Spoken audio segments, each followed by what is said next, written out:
आप देख रहे हैं उत्तराखंड का नंबर 1 डिजिटल चैनल उत्तराखंड खबर। नमस्कार, उत्तराखंड खबर में आपका स्वागत है। देहरादून में डिप्लोमा एसोसिएशन के पदाधिकारियों ने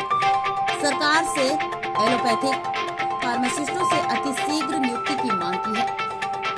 19 अगस्त से लगातार अपनी नियुक्ति की मांगों को लेकर एकता बिहार में धरना स्थल पर धरना दे रहे हैं। उनका कहना है कि मुख्यमंत्री आवास पर रैलियां निकाली गई, प्रदर्शन किया गया और सरकार ने हर बार उनको आश्वासन दिया कि शीघ्र नियुक्ति दी जाएगी, लेकिन फार्मासिस्टों को हर बार निराशा ही हाथ लगी है। मांग करने वाले पदाधिकारियों ने सरकार को आग्रह किया कि नियुक्ति न देने और बार-बार उपेक्षा करने पर शीघ्र ही बड़ा आंदोलन किया जाएगा। उत्तराखंड खबर के लिए किशोर रावत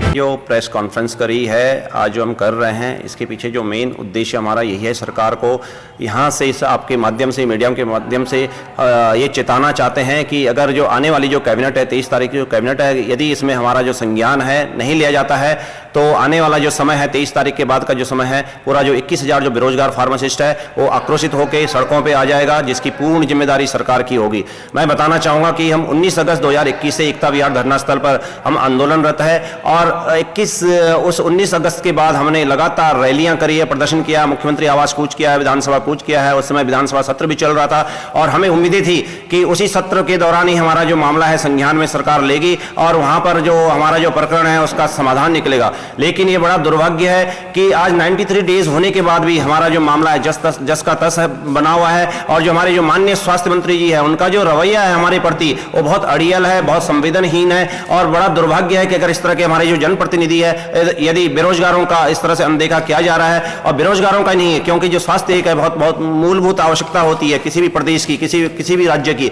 और उसको भी नजरअंदाज करना ये बहुत बड़ा दुर्भाग्य है, बहुत शर्म की बात है। और हमें आज ये स्थिति पे आना पड़ रहा है कि यदि हमारा जो 21,000 जो बेरोजगार साथी है वो अगर संतुष्ट नहीं होता है, परसों आने वाली जो कैबिनेट में है उसमें जो आईपीएचएस को लेके जो सबसे बड़ी एक जो हमारे उसमें पेंच फंसा हुआ है आईपीएचएस को लेकर, इंडियन पब्लिक हेल्थ स्टैंडर्ड जो एक पॉलिसी है, सेंटर हेल्थ पॉलिसी है, जिसको लागू किया जा रहा है, ब्यूरोक्रेसी यहाँ पर बहुत हावी है और आईपीएचएस पॉलिसी को, सेंट्रल पॉलिसी को एज इट इज यहाँ पर लागू करना ये यहाँ के जन स्वास्थ्य के साथ बहुत बड़ा खिलवाड़ है, क्योंकि यहाँ की जो राज्य की जो विषम भौगोलिक परिस्थितियां हैं उस पर वो पूरी तरह से एक फिट नहीं बैठती है, क्योंकि राज्य की जो विषम भौगोलिक परिस्थितियां हैं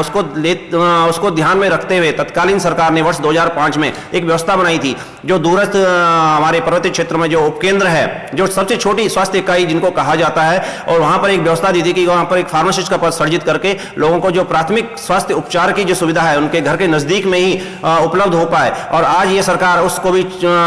छीनने का काम कर रही है। वहां पर जो रोजगार का जो पर सरकार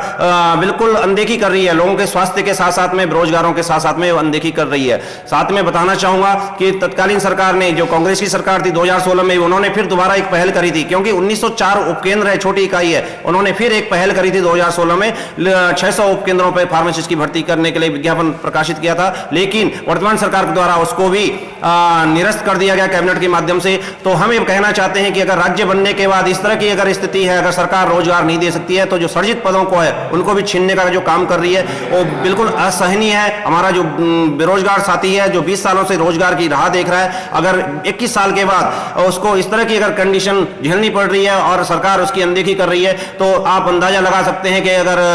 सरकार अभी भी अनदेखी करेगी, आने वाली जो कैबिनेट है 23 तारीख की जो कैबिनेट है उसमें अगर हमारा प्रकरण नहीं आता है, तो मैं चेताना चाहता हूं मीडिया के माध्यम से, आपके माध्यम से, कि जो 21,000 जो बेरोजगार साथी है वो सड़कों पे उतरने को मजबूर हो जाएगा। जो जितने भी जो दवा की दुकानें हैं वो बंद कर दी जाएगी, सब लोग अपने परिवार के साथ सड़कों पर उतर जाएंगे और जो आक्रोश होगा उसका अंदाजा नहीं लगा सकती है। ये इस मीडिया के माध्यम से मैं बताना चाहता हूं।